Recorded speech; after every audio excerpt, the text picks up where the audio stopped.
ইরানের ৩ পরমাণু স্থাপনা লক্ষ্য করে বড় ধরনের হামলা চালিয়েছে মার্কিন যুক্তরাষ্ট্র।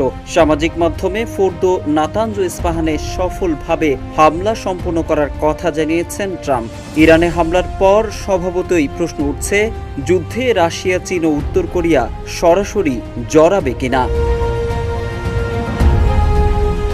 এদিকে ইরানে হামলার প্রতিশোধ নিলে আরও বড় ধরনের হামলার হুমকিও দিয়েছেন ডোনাল্ড ট্রাম্প। মার্কিন প্রেসিডেন্ট বলেন, হয় শান্তি আসবে, নয়তো ইরানের জন্য গত ৮ দিনে তারা যা দেখেছেন তার চেয়েও অনেক বড় ট্র্যাজেডি হবে। বার্তা সংস্থা তাসনিম জানায়, ইসরায়েলের সামরিক ঘাঁটি লক্ষ্য করে ক্ষেপণাস্ত্র ছুড়েছে ইরান। আইআরজিসি বলছে, ইরানের সাম্প্রতিক ক্ষেপণাস্ত্র হামলাগুলো তেল আবিবে অবস্থিত ইসরায়েলের গুরুত্বপূর্ণ বেন গুরিয়ন আন্তর্জাতিক বিমানবন্দর, গবেষণা কেন্দ্র এবং সহায়তা ঘাঁটি এবং বিভিন্ন স্তরের নিয়ন্ত্রণ ও কমান্ড সেন্টার লক্ষ্য করে চালানো হয়েছে। এখন যে কোনো ব্র্যান্ডের পুরাতন এসি বদলে নতুন ওয়ালটন এসিতে উপভোগ করুন 25% ছাড়। এদিকে ইরানের ৩ পারমাণবিক স্থাপনায় হামলার মাধ্যমে মার্কিন যুক্তরাষ্ট্র সরাসরি এ সংঘাতে জড়িয়ে পড়েছে। যদিও ট্রাম্প ২ সপ্তাহ সময়ের কথা বলছিল শান্তিপূর্ণ সমাধানের জন্য, কিন্তু তা যে কেবল ধোঁয়াশা তৈরি তা স্পষ্ট হলো পারমাণবিক স্থাপনাগুলোই হামলার মাধ্যমে।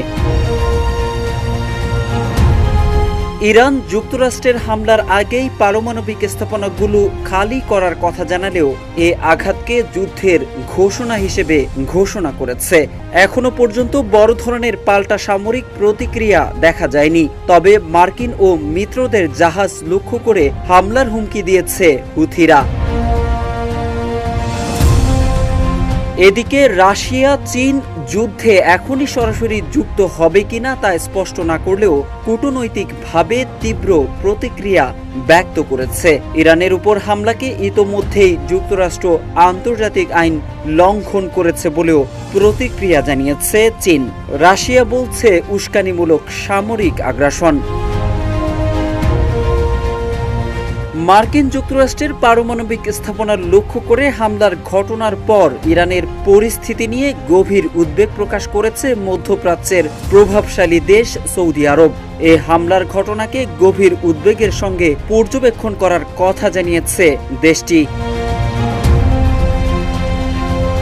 হুথিদের হুঙ্কার, তেলের দাম বৃদ্ধি, বিশ্বব্যাপী শেয়ার বাজারে অস্থিরতা, সব মিলিয়ে বিশ্লেষকরা বলছেন, যদি ইরান পাল্টা হামলা চালায় এবং হুথিরা রেড সিতে মার্কিন জাহাজে আঘাত করে, তাহলে যুক্তরাষ্ট্রের প্রতিক্রিয়া হবে আরও কঠোর।